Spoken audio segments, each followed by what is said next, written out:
Thank you all. Thank you for this. It is always so heartwarming for me to come to this place. As I drove in here this morning, in spite of the snow, I remembered all the beauty of this place, the specialness of the people here. You are also committed to seeing a free Iran. And I want to take a special moment to acknowledge the people watching this from far away from here. Bless you all so very much. I think I speak for everyone who's here today in this room when I say that this is a true moment of hope, as you spoke about, Madam Rajavi. It is a time for optimism for the people of Iran. I've seen this past year, and it has been demonstrated, the regime is undoubtedly at its weakest point. I say that knowing that it has always been weak, but we now can see it plainly, all of us, the world. The Ayatollah has no prayer, no hope, no dream even of delivering prosperity to the Iranian people. He is no longer even capable of defending those who are willing to risk their lives for him and for his autocratic regime. I'm the 70th Secretary of State. The world will soon have America's 72nd Secretary of State with the turn of the Trump administration. I don't speak for the administration. It won't take office yet for another handful of days. But I am confident that the pressure campaign that you referred to will begin to be reinstated, and it will be the beginning of the end to help the people of Iran and the malign regime, and that this is in sight in Tehran today. They can see it too. The regime can see it as well.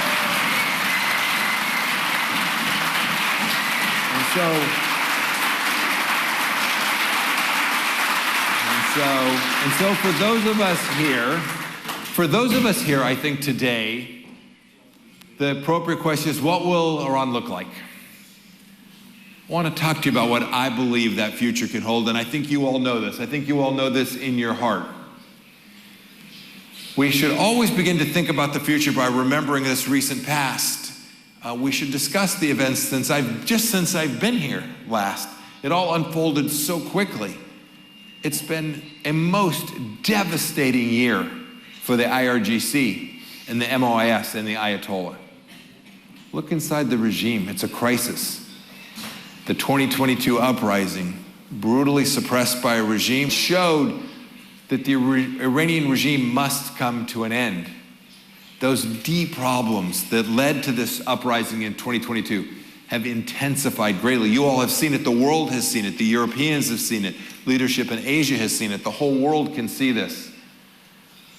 Just a handful of weeks ago, the Iranian economy came to a virtual shutdown, a standstill.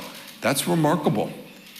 It couldn't provide enough fuel, gasoline, heat, simple things for the people, ordinary people's lives.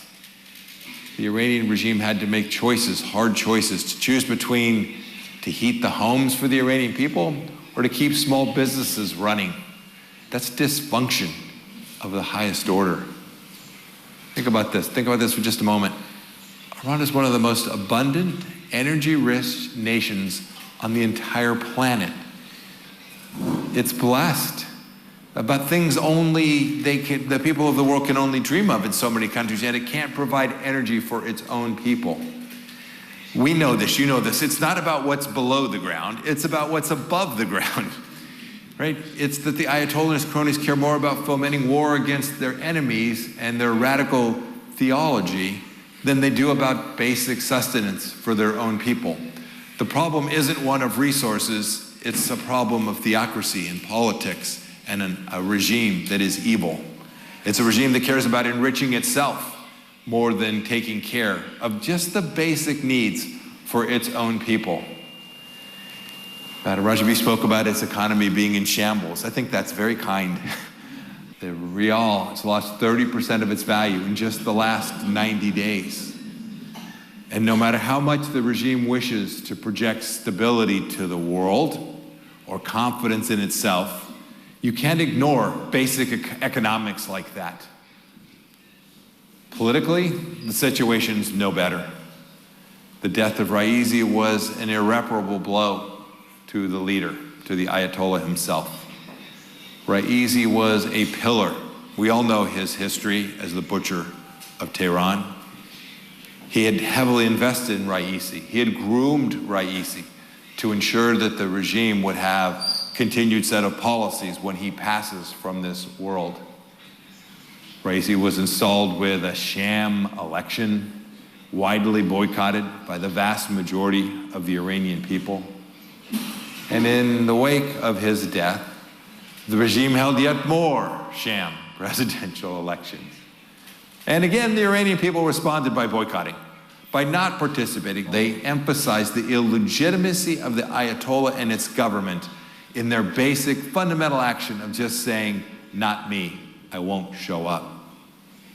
So this crisis, this economic crisis, this political crisis, this crisis of basic character cannot be denied.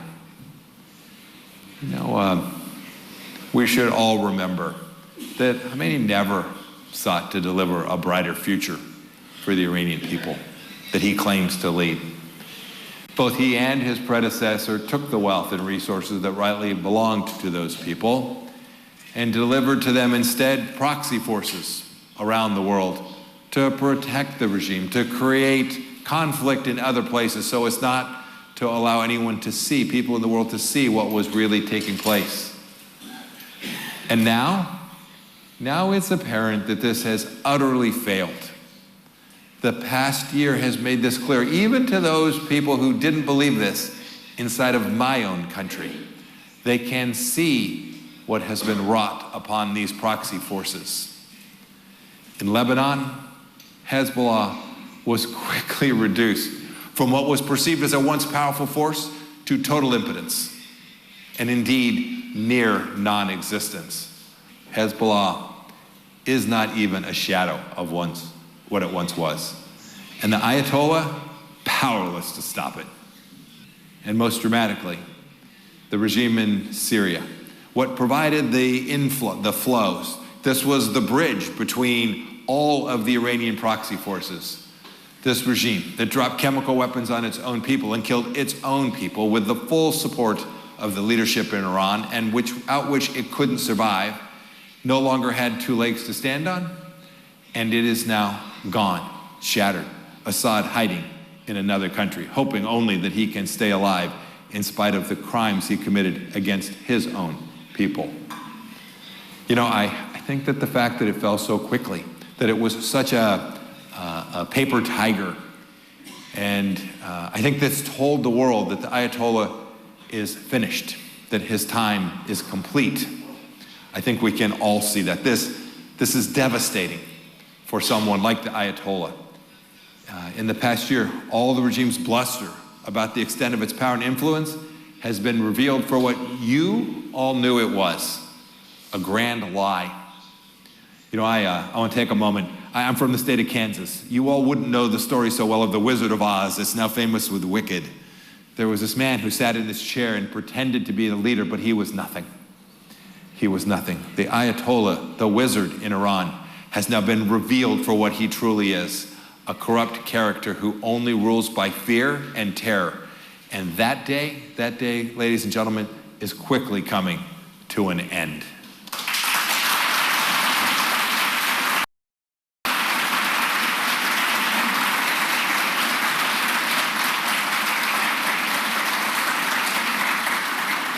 There's new leadership in many countries in Europe. There'll be a new leader in Canada, and in just a few days, President Trump will return to office. He has talked in detail about bringing back the maximum pressure campaign that had proved so successful. And this brings me to a point that this morning we should all consider in the days ahead. We can feel that the regime's end is in reach. You all have contact with people who are living inside the country. They can feel it too.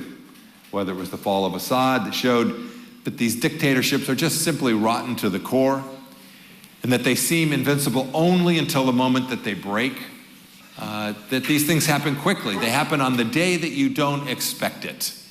You'll recall that back in 2013, Assad was close to falling, but at that time Russia and the regime in Iran prevented its overthrow.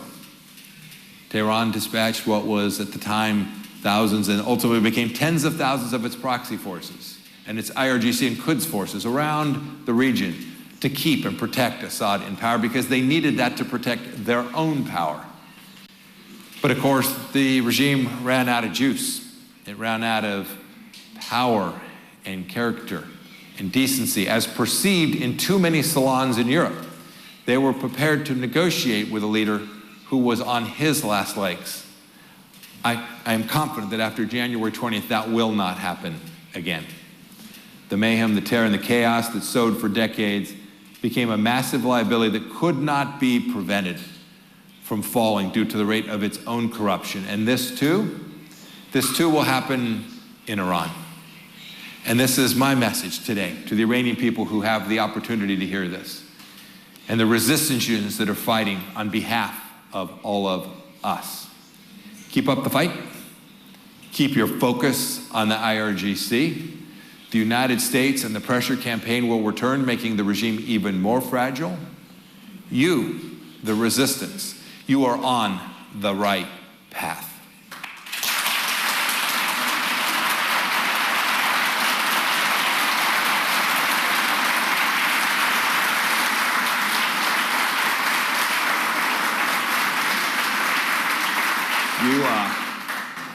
I love coming here because the energy reminds me of what we all know, that this solution, this positive change, you can't rely on the IRGC to moderate its ways.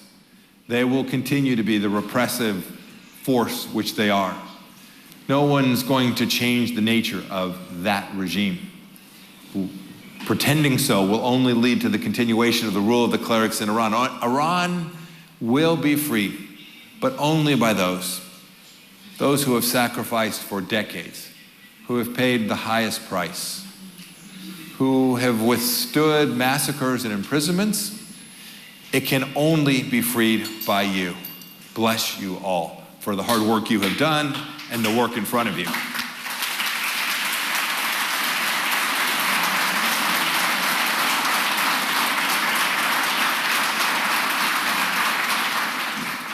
What comes next? Syria's experience showed that change requires a dedicated force on the ground and allies outside. Iran, with its more extended history and its impressive organizational capabilities, has a battle-tested force. The MEK has been confronting the regime for decades in Iran. The MEK was the largest target and primary victims of 1988 and the massacre of 30,000 political prisoners inside of Iran. The MEK has been the target of terror abroad and the subject of massive demonization campaigns by the regime. Every week, in Friday prayer ceremony across Iran, the regime chants slogans against the resistance. And the regime's propaganda machine calls them a terror cult. I wouldn't be here if that's what it was. So sadly do thousands of parliamentarians across the world. But now I think we all know the truth. You all are freedom fighters of the highest order. In her speech on November 20th in the European Parliament, Madam Rajavi, not so long ago, you explained the roadmap for the regime's end and in the transition period. The roadmap doesn't count on Americans. The roadmap counts on the Iranian people, the organized resistance network inside at its core, and the resistance units throughout the country. These units must be and are the decisive force in the transformation that must be recognized. And here I want to take a moment to make a crucial point. This plan does not demand regime change from outside, from the United States or others. It doesn't ask for boots on the ground or even money from outside. Mr. Rajavi, you've repeatedly stated there's only a single path, one path to the regime's end. And that is being achieved by the Iranian people and the organized resistance inside of Iran.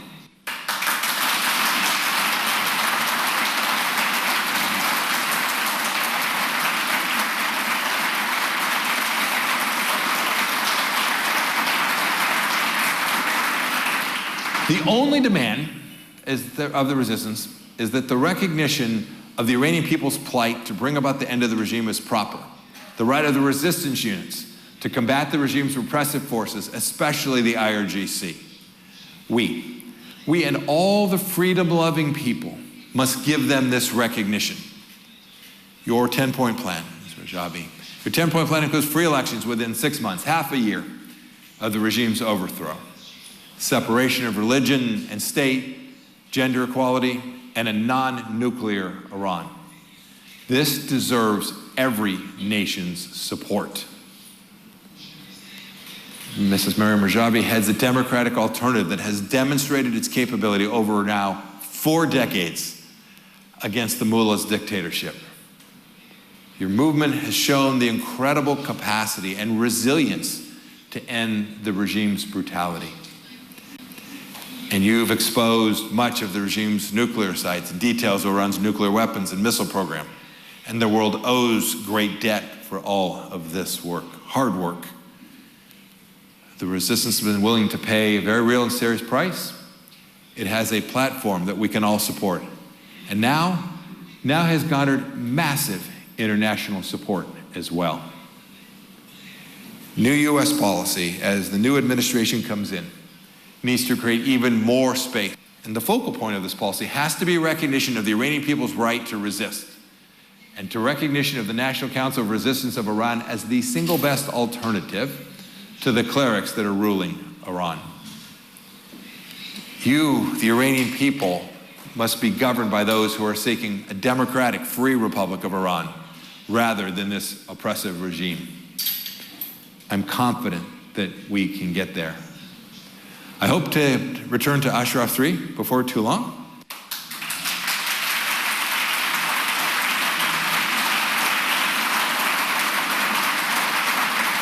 And in doing so, I'm confident that I can further the rights of members, those living in Ashraf 3 in Albania, which I had the honor of visiting back in May of 2022.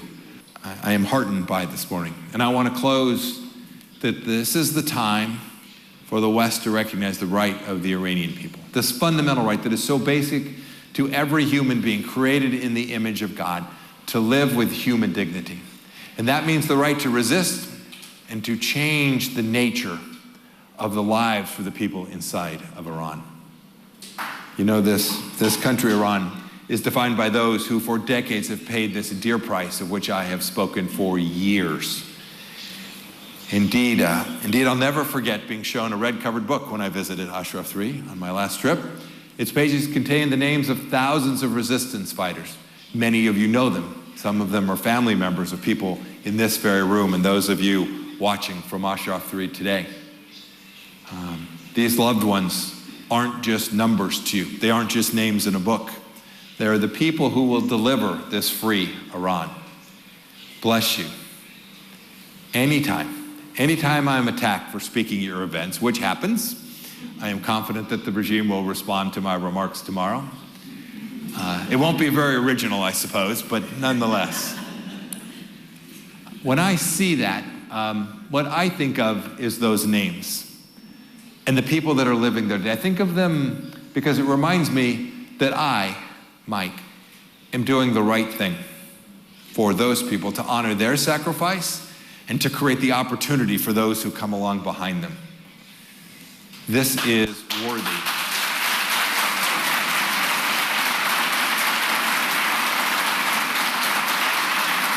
Thank you. Thank you. Thank you so much. Thank you. One last thought. This is worthy because it's going to lead to an outcome for which you have all worked so hard for so many years. It is worthy because it is the right thing for all of the Iranian people. It is worthy because it will, in the end, create the capacity to hold accountable the slaughterers, the indecent, those who have committed such atrocities and such horrors. It is worthy because what we've seen take place in these last months throughout the region, the absolute clarity this has shown about the devastatingly weak regime, it is worthy because in the end, human decency will triumph. and the Iranian people and the resistance that you all have led will lead us to the outcome about which we have all been dreaming and believing and working for all these years. Thank you, and may God bless each and every one of you. Onward towards victory. Thank you.